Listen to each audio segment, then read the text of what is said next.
सर्वोच्च न्यायालय की गरिमा को ठेस पहुंचाते हुए 71 वर्षीय वकील राकेश किशोर ने कथित तौर पर मुख्य न्यायाधीश BR गवाई पर कोर्ट नंबर 1 में जूता फेंकने का प्रयास किया। यह घटना 6 अक्टूबर को हुई थी, जब वकील सनातन धर्म के अपमान के विरुद्ध नारे लगा रहा था। यह अभूतपूर्व हिंसक कार्रवाई चीफ जस्टिस ऑफ इंडिया गवाई द्वारा खजुराहो मंदिर परिसर से संबंधित एक मामले की सुनवाई के दौरान की गई टिप्पणी से जुड़ी हुई थी। बात करते हैं घटनाक्रम की, तो वकील ने जूता उछालने के साथ साथ नारा लगाया था कि सनातन का अपमान नहीं सहेगा हिंदुस्तान।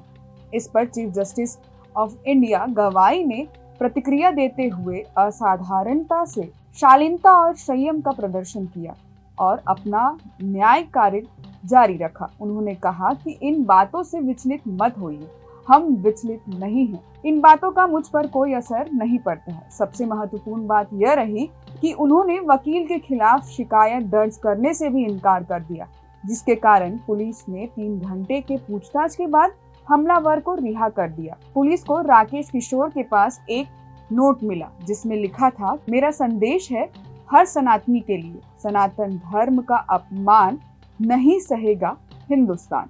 इस हमले का मुख्य कारण खजुराहो के जवाहरी मंदिर से भगवान विष्णु की टूटी हुई 7 फुट की ऊंची मूर्ति को बदलने की मांग वाली याचिका पर चीफ जस्टिस की टिप्पणियां बताई जाती है। दरअसल 16 सितंबर को याचिका खारिज करते समय चीफ जस्टिस ने कथित तौर पर टिप्पणी की थी कि जाओ और भगवान को खुद करने को कहो। तुम कहते हो कि भगवान विष्णु के कट्टर भक्त हो, तो जाओ उनसे प्रार्थना करो।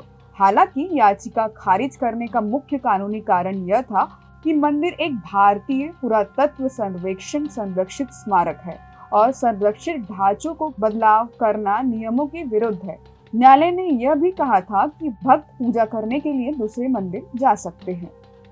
चीफ जस्टिस की इस निजी टिप्पणी ने सनसनीखेज सुर्खियां बन गई, जिसने ऑनलाइन गुस्से और दुष्प्रचार को हवा दी कि वह हिंदू विरोधी है। चीफ जस्टिस पर ऑनलाइन हमला जल्द ही जातिवाद हो गया, जो कि एक गहरी सामाजिक दरार को भी दर्शाता है। वरिष्ठ अधिवक्ता इंदिरा जयसिंह ने इस हमले को सुप्रीम कोर्ट पर खुले तौर पर जातिवाद हमला बताया। दलित समुदाय से आने वाले चीफ जस्टिस ऑफ इंडिया को सनातन के अपमान और हिंदू विरोधी होने के नाम पर निशाना भी बनाया गया, जबकि उन्हें निशाना बनाने के अक्सर जाति सूचक गालियों का भी इस्तेमाल किया गया। इस घटना ने साबित कर दिया कि सोशल मीडिया पर पनप रही नफरत और गलत सूचना अब देश के सर्वोच्च न्यायालय तक पहुंचकर वास्तविक हिंसा का रूप ले चुकी है। बात करें निंदा और एकजुटता की, तो कानूनी और राजनीतिक बिरादरी ने तुरंत इस घटना की निंदा की और चीफ जस्टिस ऑफ इंडिया के साथ एकजुटता व्यक्त की। सुप्रीम कोर्ट बार एसोसिएशन ने इस घटना की कड़ी निंदा की और कड़ी कार्रवाई करने पर भी विचार कर रहा है।